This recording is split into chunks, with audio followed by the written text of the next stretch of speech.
아버지가 아들들에게, 부모가 자녀들에게 정말 진심을 다해 들려주고 싶은 말씀, 그 말씀이 곧 지혜의 말씀이죠. 하나님께서 자녀를 사랑하는 아버지의 마음, 그 아비의 마음으로 하나님이 지으신 인간에게 가장 주시고 싶어하는 것이 바로 이 지혜와 명철 아니겠습니까? 아들이란 아비가 있는 사람입니다. 아들이란 아버지를 아버지로 여길 줄 아는 사람이죠. 아버지를 아버지로 인정하고 아버지로 존중하고 아버지로 존경하고 아버지를 따르겠다는 첫 번째 표시, 첫 번째 행동, 첫 번째 결정이 듣는 것이라는 것입니다.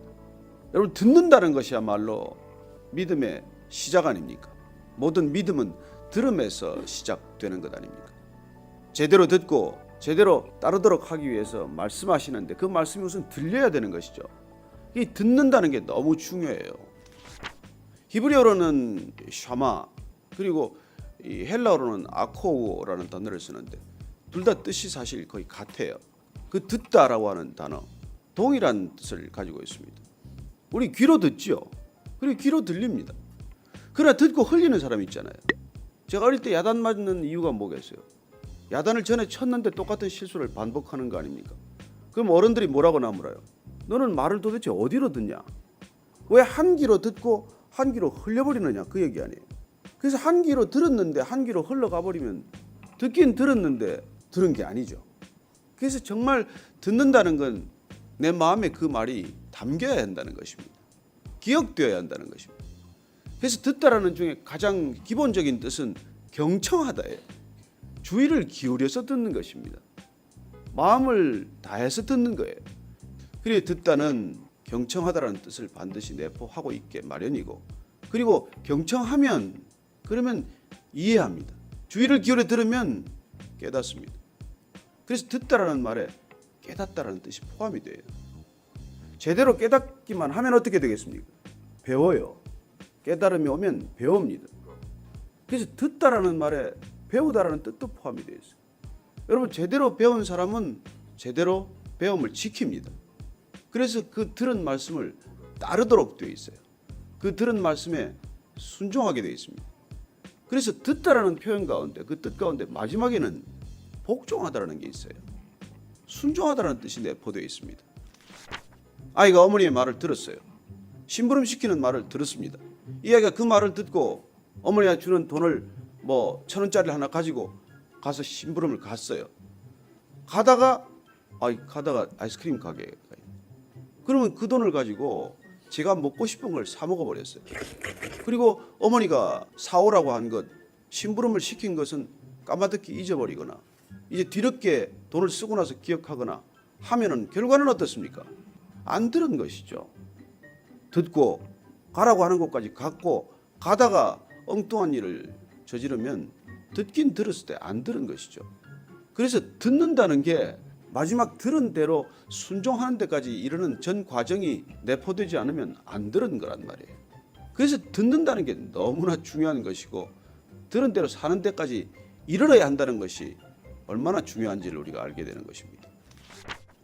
우리가 얼마나 많은 말을 듣고 삽니까? 그러나 대부분의 말은 흘려 듣지 않습니까? 수많은 대화를 나눕니다. 그러나 그 많은 대화가 다 기억되지 않지 않습니까? 우리가 경청하지 않았기 때문이고, 우리가 경청하지 않은 이유는 그 얘기가 들을 만한 가치가 없다고 생각한 때문이죠. 그래서 어릴 때부터 이 듣는 태도가 훈련되는 게 너무나 중요해요. 그래서 토라나 이 이스라엘의 구약은 아이들에게 늘 가르칠 때 셔마 이스라엘아 들어라, 거기로부터 시작하는 것이죠. 그래요. 뭘 듣느냐에 따라서 인생의 행로가 결정이 됩니다. 여러분, 듣고 또 듣는 것에 따라서 내 행동이 결정됩니다. 듣고 또 듣고 또 듣는 데 따라서 내 결단이 달라져요. 그래서 정말 우리가 들어야 할 말씀을 듣고 또 들을 때 자연스럽게 우리 안에는 듣는 태도, 경청하는 태도, 주의하는 태도, 깨닫는 태도, 그리고 깨달음을 살아보고자 하는 마음의 결단들이 이루어지게 되는 것이죠. 그래서 정말 잘 듣는 게 너무나 중요해요. 전 대학 교육을 생각하면서 그런 생각을 했습니다. 대학 교육을 받는 사람하고 안 받는 사람하고 무슨 차이가 있나? 그래서 사는데 보면 별 차이가 없을 수도 있어요. 그러나 정말 대학 교육을 제대로 받았다면, 대학교까지 교육을 제대로 받았다면, 여러분 적어도 학교라는 데를 들어가서 대학 졸업할 때까지 5,000시간 내지 6,000시간을 듣는 훈련이에요. 끊임없이 듣습니다. 끊임없이 듣고 그리고 그 들은 걸 가지고 내가 어떻게 살아야 할 것인지를 끊임없이 묵상하고 생각하고 결정하는 훈련들이 이루어졌다는 뜻이죠. 저는 그리스도인들이 왜 어떤 사람보다도 믿지 않는 사람과 다른 삶을 살 수밖에 없느냐.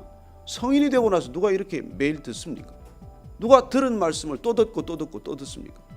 성경책 한번 읽어보면 설교 들을 얘기가 뭐가 있어요? 그럼에도 불구하고 뭐 거의 반복되는 같은 말씀이지만 뭐 들어봐야 그 얘기 같지만 그 얘기를 듣고 또 듣고 또 들으면서 내 행동을 바꾸고 생각을 바꾸고 결정을 바꾸고 그 말씀을 따라 살아가는 삶이 펼쳐진다는 것이 다름의 이유고 차이의 분기점이죠. 정말 좋은 아버지는 어떻습니까?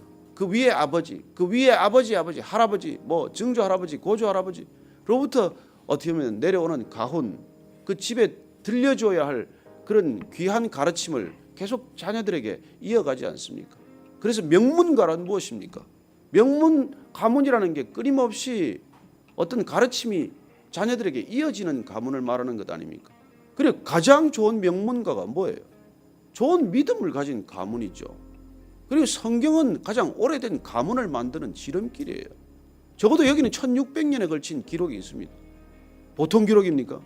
인간이 이 땅에서 할 수 있는 모든 실수는 여기 다 기록되어 있어요. 하나님을 떠난 사람들이 살아가는 모든 삶의 패턴이 다 기록이 되어 있습니다. 그리고 하나님의 말씀에 순종한 사람들의 영광이 어떠한지가 또한 기록되어 있습니다. 이런 가문의 기록이 어디 있습니까? 왜 성경을 읽으면 지혜로워집니까? 왜 성경을 읽으면 사람이 달라집니까? 내 가문이 다르기 때문에 세상의 가문과는 다른 비교할 수 없는 가문에 내가 편입된 거 아닙니까? 오늘 우리는 지혜는 어디서부터 비롯되어야 하는 것인가? 그리고 이 지혜를 우리가 어떻게 살아갈 수 있을 것인가? 그건 우리가 제대로 듣는 데서부터 시작이 되어야 한다는 것입니다. 그래서 아버지의 마음은 아들들에게 제발 훈계를 듣고 명철을 얻기에 주의하라. 내가 선한 도리를 너에게 전하노니 내 법을 떠나지 말라. 우리에게 말씀해 주고 있는 것입니다.